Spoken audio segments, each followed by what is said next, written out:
A very good morning to all of you. In today's lecture, we will discuss about what are the achievements of fiscal policy and what is the role of fiscal policy in India. So here in the screen, which I'm sharing with you, you can see very easily that achievements of fiscal policy in India. Number one, mobilization of resources, and everyone knows, and I have discussed in my earlier lecture that what do you mean by mobilization of resources. So the main objective behind fiscal policy is also the resources should be mobilized, should be movable from here to there where they are required and where they are present, right? Like capital, like labor, like your all the resources, they are movable. Where there is a need, the labor, the capital, everything can be movable. So this is mobilization of resources. No doubt savings has been increased, and the most important role and achievement of the fiscal policy in India is regarding to boost up the savings in the economy. Like in the underdeveloped economy like India, there is a most important feature or the component to boost of the GDP of the country is savings, and no doubt capital formation also. So in every point in the in the national income also, in from the point of view of the fiscal policy also, we have to boost up about the savings. We have to boost up, we have to maintain those steps, or we have to maintain that criteria which would always lead towards the increase of the capital formation, incentives to the investment, so that investments could be boosted by the private sector and by the public sector.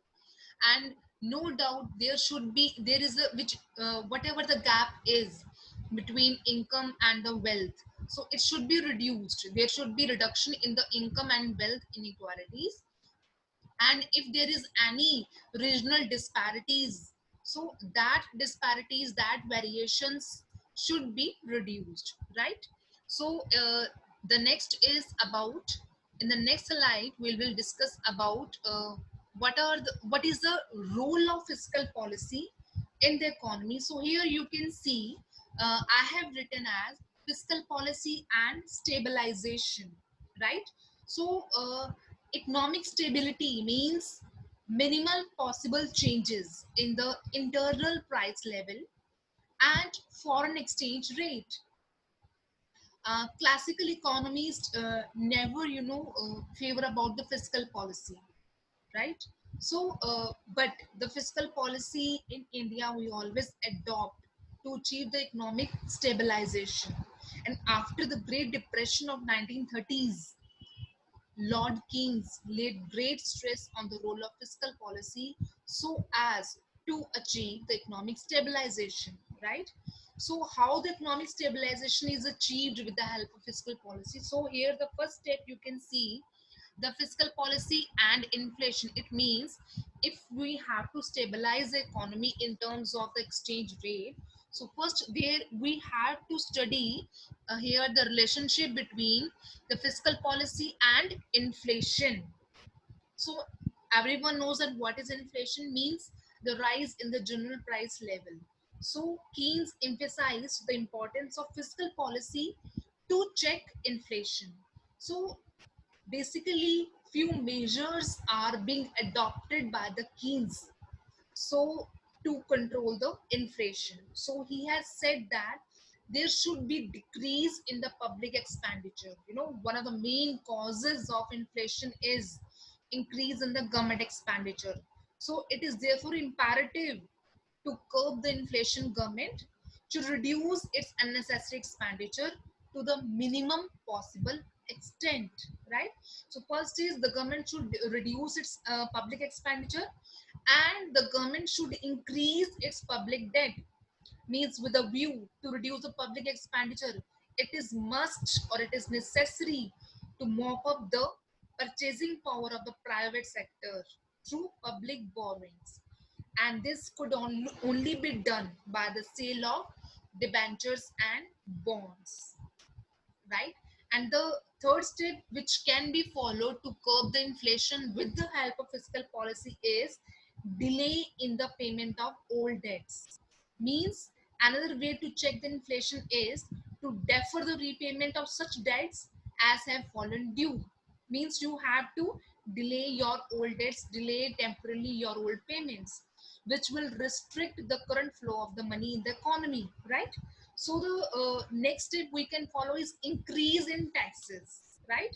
So to check the inflation, we are still discussing about the first point. To check the inflation, government should levy or levy the new taxes and raise the rate of old ones, right?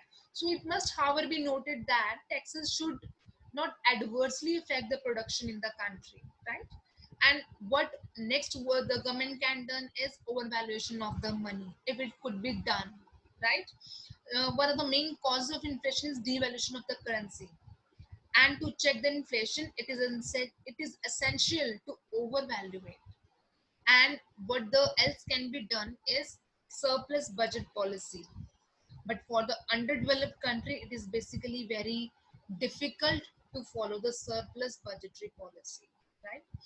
And for the stabilization, here you can see in slide I have shown the fiscal policy and deflation. So the all steps which we have discussed in the inflation, all the steps should be, vice versa, should be followed in deflation. Like in case of deflation, there's a tendency for the prices to fall, right? So what the government could do, it should increase its government expenditure. you know the Under the deflationary situation, the government expenditure must increase. So as a result of it, what will happen? The demand will increase. And what will happen again? The increased demand will check the tendency of the prices to fall. And what the government next can be done is a decrease in taxes. Earlier in inflation, we have discussed about to increase the taxes, and in deflation, we are discussing about to decrease the taxes. So during depression, the taxes should be decreased. As a result of decreasing taxes, like income tax, like corporation tax, investors and rich sections of the society will be prompted to invest more and more and spend more and more on consumption. So what will happen? The aggregate demand will increase and depression would be brought under neck, right? What else can be done to reduce the deflation is increase in social welfare expenditure. The government should spend more on such welfare activities like education, public health, medical services, social securities, grants, roads, canals, etc., with a view to promote the public welfare. So this can be done. And everyone is I guess knowing about the pump pricing. So during depression, private investment is at its lowest ebb. So to increase that, the public investment becomes very essential. So increase in the public investment serves as an incentive for the private investment. So such a policy is called as pump pricing. Means when there is an increase in the public investment, which serves as an investment to the private investment. So that kind of policy which is adopted to promote the private investment indirectly by the government is called as pump pricing, right?